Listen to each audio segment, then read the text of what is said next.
Hello guys, आइए आज हम लोग अक्षांश रेखाओं के बारे में समझने की कोशिश करते हैं। इसके पहले हम लोग भारत भारत के बारे में काफ़ी चीज़ों का अध्ययन किया है और आज हम लोग यहाँ पर अक्षांश रेखाओं के बारे में हम लोग अध्ययन करेंगे। अक्षांश रेखाएं क्या होती हैं इसे हम जानेंगे। अक्षांश रेखा को अंग्रेजी में लेटीट्यूड कहते हैं। अक्षांश रेखा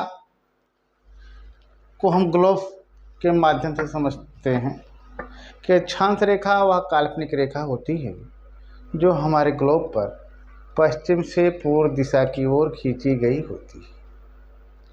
अक्षांश रेखा वह काल्पनिक रेखा होती है जो हमारे ग्लोब पर पश्चिम से पूर्व दिशा की ओर खींची गई होती है, या कह लीजिए अक्षांश रेखा विषुवत रेखा की कोणीय दूरी से खींची गई होती है या विषुवत रेखा के पैरेलल ऊपर नीचे अक्षांश रेखाएं खींची गई होती हैं। आइए इसको हम और जानने की कोशिश करते हैं। अक्षांश रेखाएं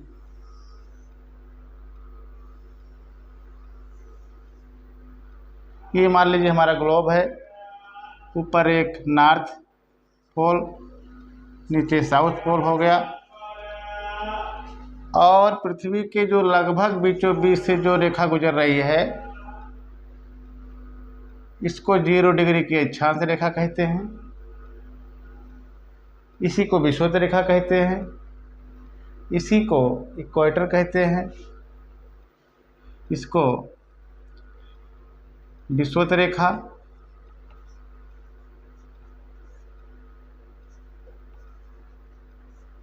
इसी को भूमध्य और इसी को इक्वेटर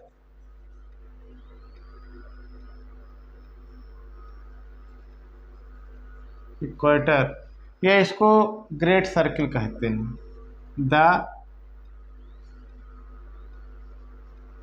द ग्रेट सर्किल कह लीजिए आप, द ग्रेट सर्किल। अब इस रेखा के ऊपर जो अक्षांश रेखाएं खींची गई, सबसे महत्वपूर्ण अक्षांश रेखाओं के बारे में सबसे पहले हम लोग जानेंगे। इस रेखा के ऊपर 23.5 डिग्री उत्तरी अक्षांश की जो रेखा होती है उसको कर्क रेखा,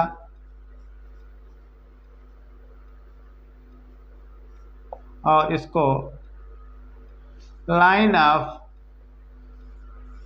कैंसर कहा जाता है, ठीक। और इसके उत्तर में एक और रेखा होती है, वो 66.5 डिग्री उत्तरी अक्षांश की रेखा होती है, इसको आर्कटिक वृत्त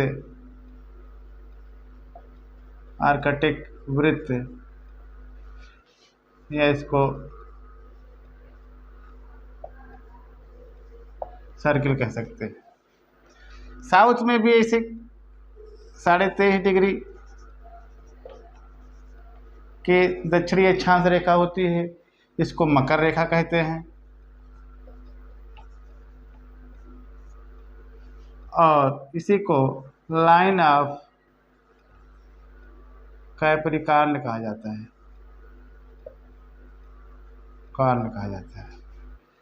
और इसके दक्षिण में 66.5 डिग्री दक्षिणी अक्षांश रेखा होती है। दक्षिणी गोलार्ध में 23.5 डिग्री के साउथ में 66.5 डिग्री की दक्षिणी अक्षांश रेखा होती है, इसको अंटार्कटिक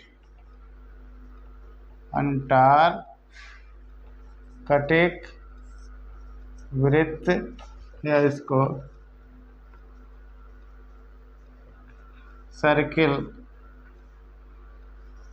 सर्किल कहते हैं।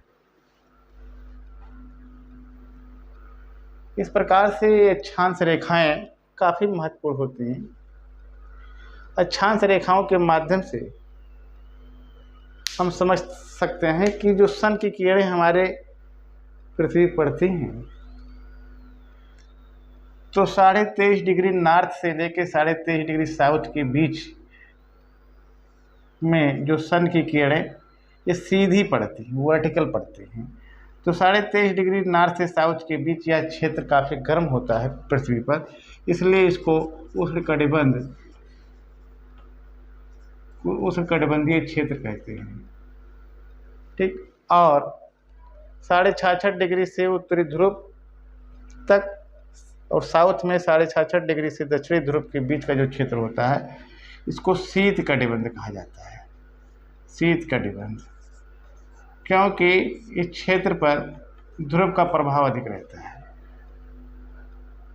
और दोनों के जो बीच का क्षेत्र है 23.5 से 66.5 डिग्री उत्तर और 23.5 से 66.5 डिग्री दक्षिण के जो बीच का क्षेत्र है, इस क्षेत्र में शीत कटिबंध और उष्ण कटिबंध दोनों का प्रभाव रहता है, इसलिए इसको शीतोष्ण कटिबंध कहा जाता है। इसलिए इसको शीतोष्ण कटिबंध का क्षेत्र कहते हैं। अब हम एक चीज़ और समझ लेते हैं कि कभी कभी बड़ा अलग अलग किताबों में अलग अलग ढंग से दिया रहता है कि अक्षांश रेखाएं होती कितनी हैं, इसको भी समझ लेते हैं। तो 0 डिग्री अक्षांश रेखा सबसे नॉर्थ में 90 डिग्री, इस हिसाब से देखा जाए तो अक्षांश रेखाएं ये 90 डिग्री उत्तर प्लस 90 डिग्री दक्षिण प्लस 1 बराबर हो गया 180। 180 अक्षांश रेखाएं मानचित्र पर दिखाई देंगी। मानचित्र पे हमें 181 अक्षांश रेखाएं मिलेंगी। ध्यान दीजिएगा कि मानचित्र में 90 डिग्री उत्तरी अक्षांश, 90 डिग्री दक्षिणी अक्षांश और प्लस 0 डिग्री ग्रेट सर्किल, दोनों मिला के 181 अक्षांश जो है मानचित्र पर हमें देखने को मिलेगा। ठीक, और